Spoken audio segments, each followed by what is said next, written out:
वो देश जिसका नामो निशान ही दुनिया से मिट गया। दुनिया के इतिहास में वक्त के साथ बहुत से मुल्क बने और फना हुए, सरहदों की लकीरें खींची गईं और मिटा दी गईं। भारतीय उपमहाद्वीप को ही लीजिए, सम्राट अशोक के ज़माने में भारत का रकबा अफगानिस्तान तक फैला था। मुगल बादशाह भी काबुल और कंधार से टैक्स वसूला करते थे, लेकिन बाद में अफगानिस्तान एक अलग देश बन गया। भारत की सीमा मौजूदा पाकिस्तान से शुरू होने लगी। 70 साल पहले वो सरहद भी सिमटकर लाहौर अमृतसर के बीच खिंच गई। भारत के दो टुकड़े होकर दो मुल्क बन गए, हिंदुस्तान और पाकिस्तान। इसके बाद फिर पाकिस्तान के भी दो टुकड़े हो गए। 1971 में दुनिया के नक्शे पर बांग्लादेश के रूप में एक और मुल्क वजूद में आया। भारत की ही तरह दुनिया के कमोबेश हर हिस्से में हम ऐसा होते देखते आए हैं।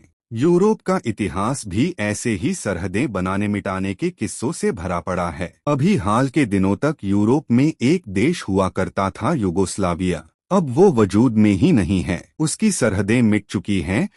इस देश का इतिहास में तो खूब जिक्र मिलता है, लेकिन दुनिया के नक्शे पर आप उसे नहीं पाएंगे, बल्कि इसकी जगह बहुत से नए देश बन गए हैं। चलिए आज आपको इसी की सैर पर चलते हैं। इस देश का नाम है युगोस्लाविया। न्यूयॉर्क में रहने वाली ट्रैवल राइटर अंजा म्यूटिक का जन्म युगोस्लाविया में हुआ था। फिर वो वहां से पढ़ाई और रोजगार की तलाश में दूसरे देश चली गईं। पिछले 20 सालों से अंजा ट्रैवल राइटिंग कर रही हैं। करीब 2 दशक बाद जब वो अपने वतन की सैर के लिए निकली तो उनका देश मिट चुका है। अंजा म्यूटिक का जन्म पूर्व युगोस्लाविया के दूसरे बड़े शहर ज़ग्रेब में हुआ था। ज़ग्रेब अब क्रोएशिया की राजधानी है। अंजा ने लगभग उस पूरे इलाके का दौरा किया जिसे कभी दुनिया युगोस्लाविया के नाम से जानती थी। वो सभी जगह गईं, लेकिन वो घर, गलियां, मोहल्ले उन्हें कहीं नहीं मिले जहां उनका बचपन बीता था। हालांकि होश संभालने के बाद वो अपने परिवार के साथ न्यूयॉर्क चली गई थीं।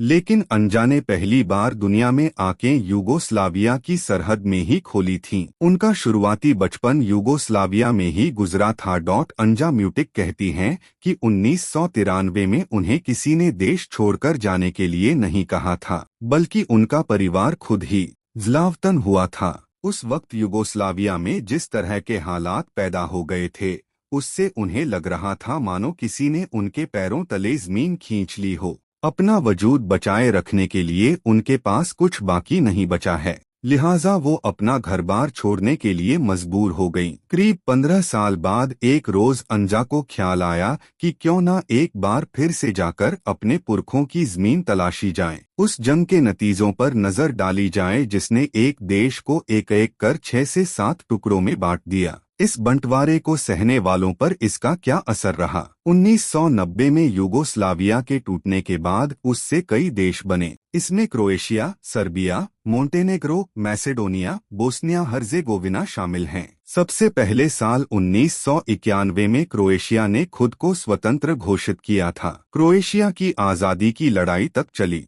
इसके बाद बोस्निया में भयानक तलवारबाजी मचा, जिस पर में डेटन समझौते के साथ लगाम लगी। में कोसोवो के बागी